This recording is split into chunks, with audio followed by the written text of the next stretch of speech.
tayong mag-intro. Nag-alas 11 na. Wala, tinapos ko muna kasi itong mga pormahan na yan. Nabubus na ito, napuno na to. Habang nagasintada si Tata Rene doon, pinormahan ko yung dalawa. Tinanggal ko yung mga porma doon sa kabila, tapos nilipat ko dito. Ayan to, naisagad na yung sintada. Pwede nang mag-plastering. Ano yan, outlet. Bali may dalawang outlet. Isa dito, isa doon. Sa ako napasisinsil. Dito tayo naman. Magbabawas na tayo ng mga bracing. Pero yung tukod hindi. Mga bracing lang.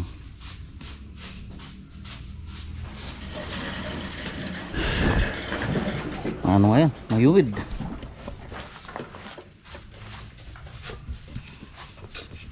Tapos si Tata rin pinakit ko muna. Doon muna siya magasintada. Yung mga nabukusan na poste kahapon, yun pwede na doon. Habang hinahanda ko yun dito sa baba. Lang, step by step.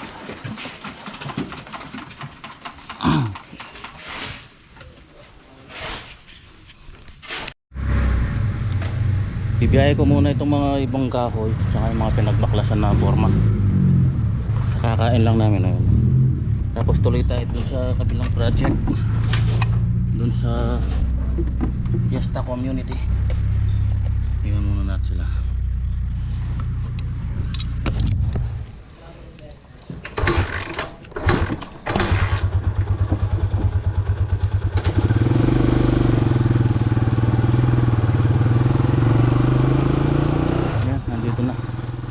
Naibaba ko na yung mga kahoy tsaka yung mga forma. Dito ko na lang muna nilagay, saka ako na ayusin. Magmamadali tayo. Medyo na delay pa naman ako dyan. Hinara ako dun sa gate. Pinakuha muna ako ng gate pass, pull out na mga materyales. Ayun, kumuha muna ako. 5 piso lang naman kaso medyo matagal. Nakakadilig, nakakaabala. Sa yun na pakukuhanan ka pang permit para mailabas. Okay, nakabalik na. Bumili na rin ako ng semento tsaka karagdagan pang mga rebar. 6 lang muna na semento. Hindi na kasya kay Maxi Ayan, ito na naman yung aming titirahin. Itong isang side na to.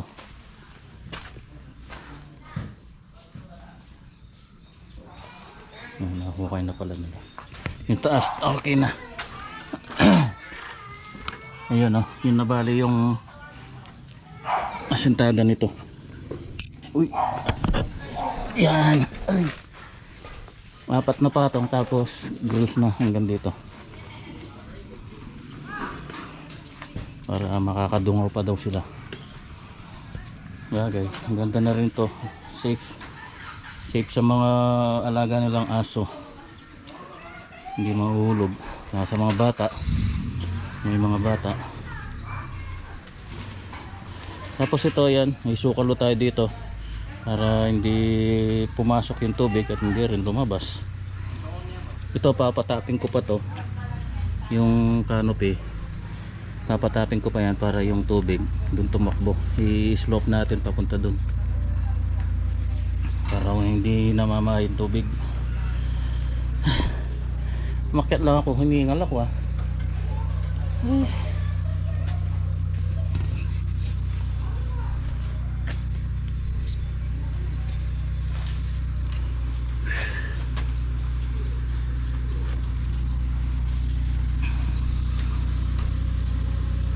Bukas pwede nang mag-plastering dito.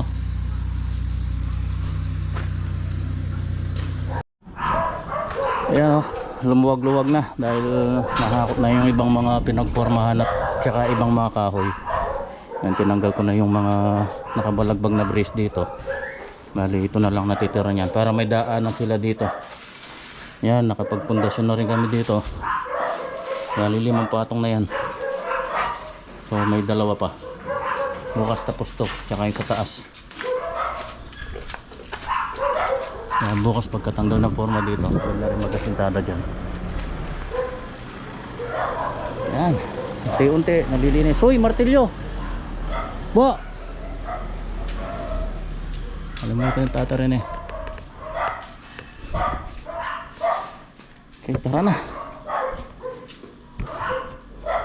Sakto na lang yung hollow blocks. Siguro may matitira dyan, mga 20. Let's go. Ayun, maluwag pa. Okay, tara. Wala na kami, Goy. Dito na tayo sa farm. Laki na ng bunga ano. Yung talong ko dito. Bilog pala yung bunga. Ayun oh. Oo. Agi-isang ikaw. Ayun pa yung kasunod, malayo pa. Ano pa lang? Bingot pa lang. Ako. Tumba yung mga saging ah.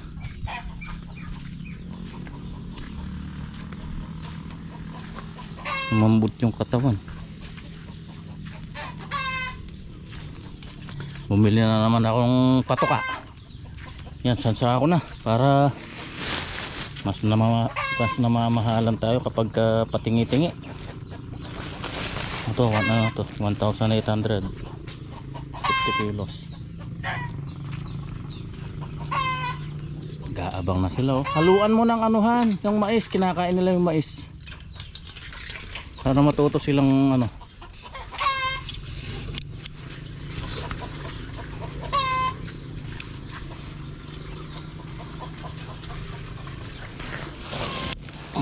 Tipid-tipid pagka may halong mais.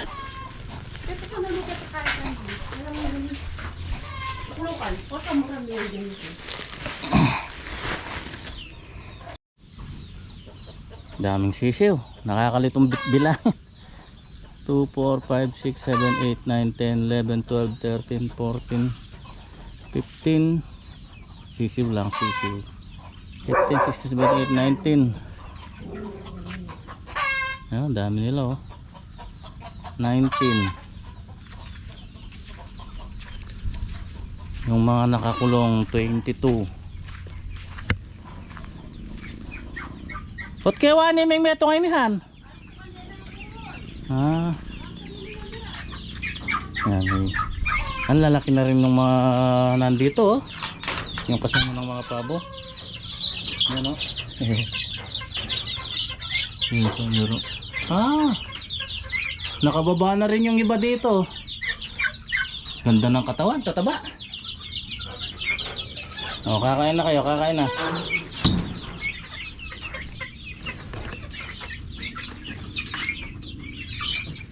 Ito 20.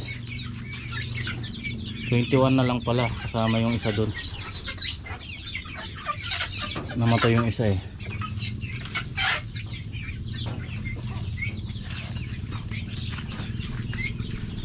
Dito may nangingitlog. Ay, naglilimlim na. Lulukob na pala yung kainihan.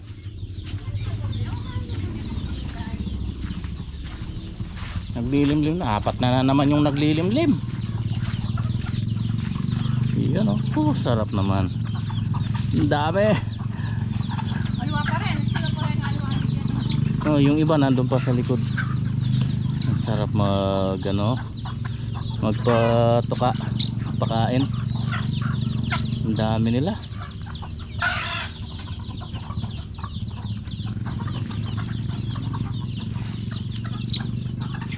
Lakas pa kumain sa atin eh.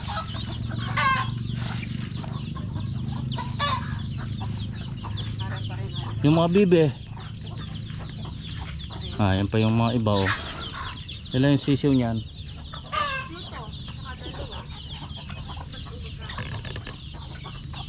Yung bibe, bigyan mo. Ang dami oh. Yan to oh. Yan, 5 yan. Pa yung iba. Oh, meron pa dito. Kahit pa tig 4-4, 3. Dalawa, sa dami ng mga inahin.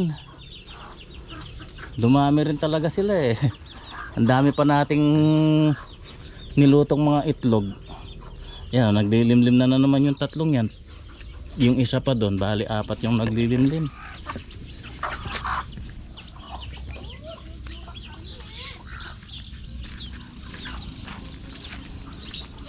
Dito puro bakante na to. Bah, naipon yung tubig dito. Tanggalin mo yung tubig doon.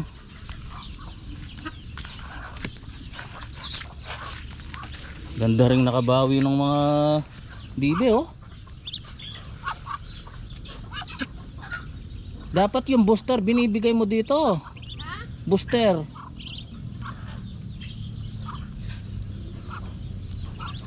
Ang ganda na rin lang kumain oh.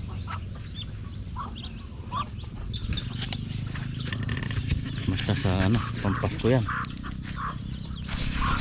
Shoutout sa mga taga Canada. Pagbalik nyo ng Pasko, ang dami oh. Kahit araw-arawin natin magkatay.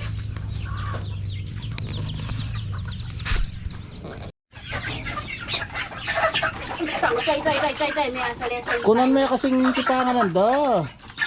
Pulos mo mga yan, sa gananda ka talaga. Sa matanan mo kay, mais.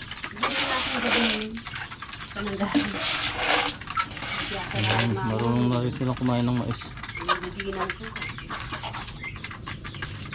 Pag ubos na yung ano niyan, yung feeds, tutukain din nila yung mais.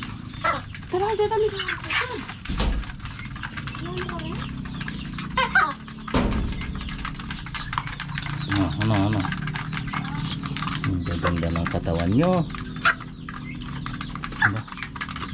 Oh, ang bigat. Nakabawi-bawi to oh, nakabawi. Dati lumiit ka eh.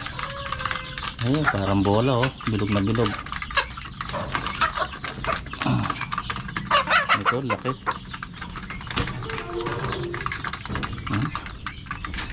Ang magaganda to, pare-parehas ang kulay oh.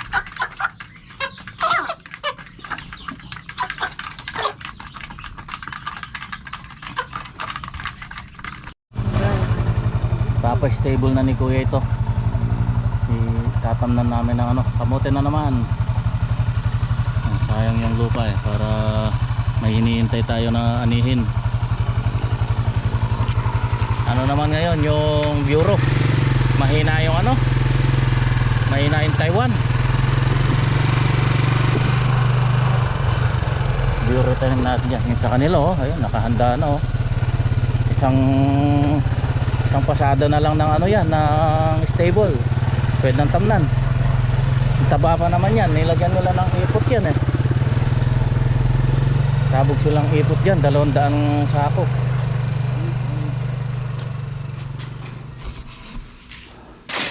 Tapos nito nandun na sa taas ng tatarin eh. Tapos ako yun nagpa-plaster na dun sa nasinta dahil doon. Yun, napondohan ko na. Napatuyo-tuyo lang ng konti. Dito pwede na rin eh.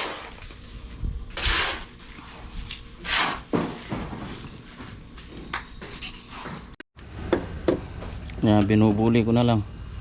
Dalawang span na. Basic. Patapos na rin si tata rin ito.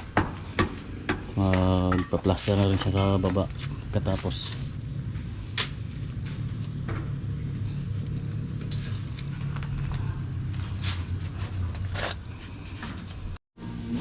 Okay, naka 1-0 na ako.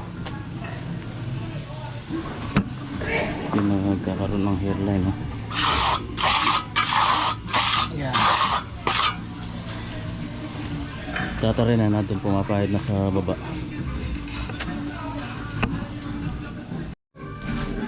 Nalagay ko yung mga outlet dito, mga utility box.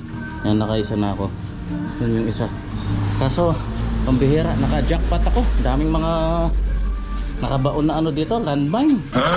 Kinakalkaw ko yun dun eh. May landmine. Grabe yung baho. Daming landmine dito, yan sa buhangin na yan. Jackpot ni Kalbo.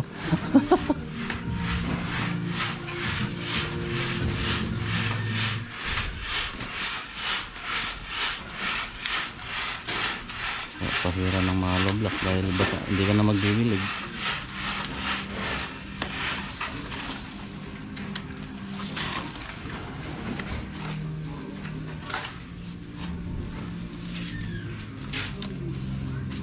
Yan, bali naka-flash lang tayo sa hollow blocks ay sa poste. Yung poste hindi na pa-plasteran yan kasi nalampas na tayo dito eh. Nakapantay na yan dun sa kalahati nung ano na yun, yung gitna. So i-skim coat na lang yan. Yung asintada ay natras na namin ng half inch para dun sa plastering. Para flash lang siya sa ano, sa poste.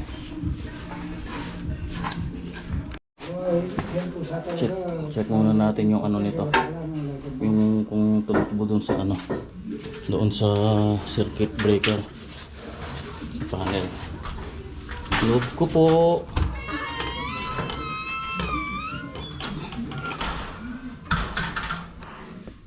Nandito ito eh.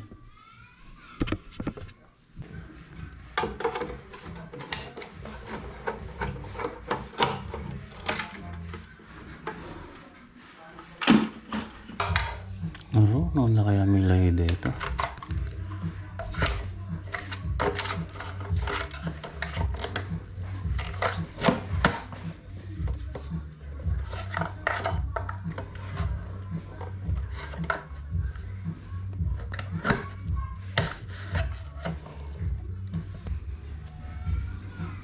Medyo masalimuot din pala ito. Yun o.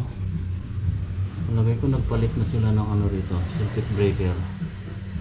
Itong panel o. Tinakpan yung mga ano, abang. Hirap mag-trace nito.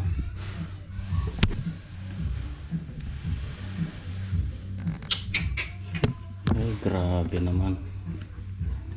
Iba talaga pagka mga... Okay, update tayo. Natapos na yun dito. Ayan na. Tapos dito kami sa loob. Ayan, pinagtulungan na namin ni Tata Rene.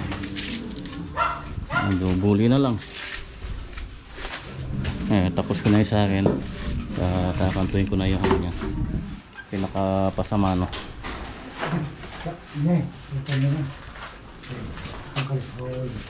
Halime pa. Wala pang ano. Abang. Tanang kay. Kantuan mo na pa. Pasamano na pa. Yan na. At ating pang plywood ka rin. Okay, nakatapos na naman. 3:15 na. Hindi na kami nag-break. Sa labas na lang kami mag-merienda dun sa dadaanan namin. Pauwi na kami.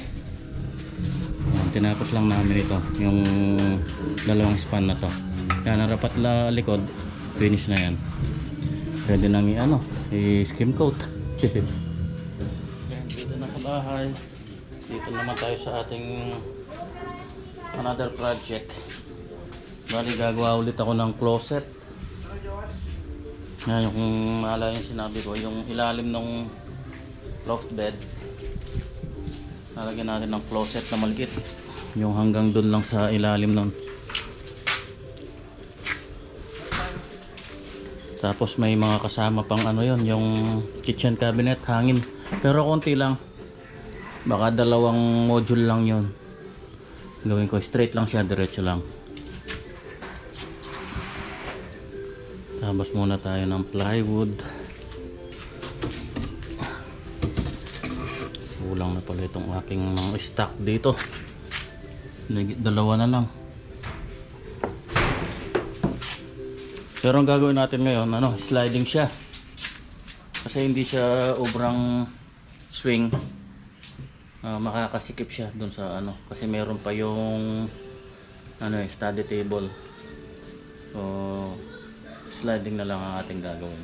Nakabili na ako ng mga nun, yung guide, yung kamukha nung ginamit natin dun sa Arrowville. Kakat muna ako.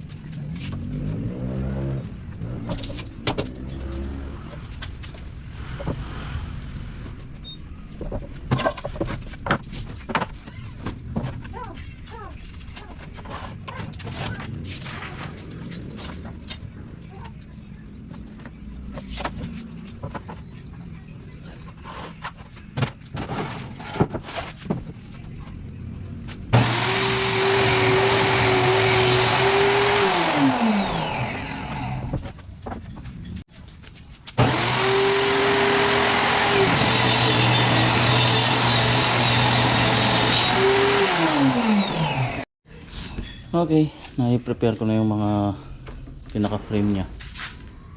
So yun pang baseboard natin 75mm. Tapos ito mga 50 cm pang top tsaka bottom, tapos ito yung sidings niya. Bali maliit yan lang, ayan yung taas niya 143 cm lang.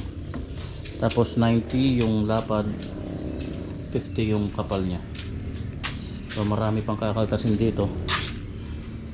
Yan yung unang kakaltasin natin dito, yung kung saan natin ibabaon yung railing, yung release no sliding.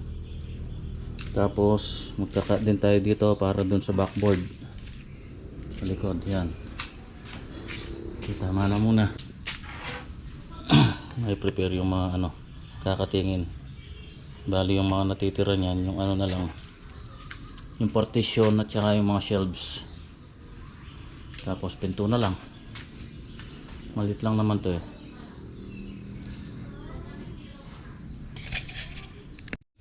Tapos magliliston pa. Prepare ko na pala yung mga pangliston na yan. Tatabasin ko pa ito eh. Ayun, nakatabas isa lang. Magbibiyak muna tayo para tuloy-tuloy na bukas.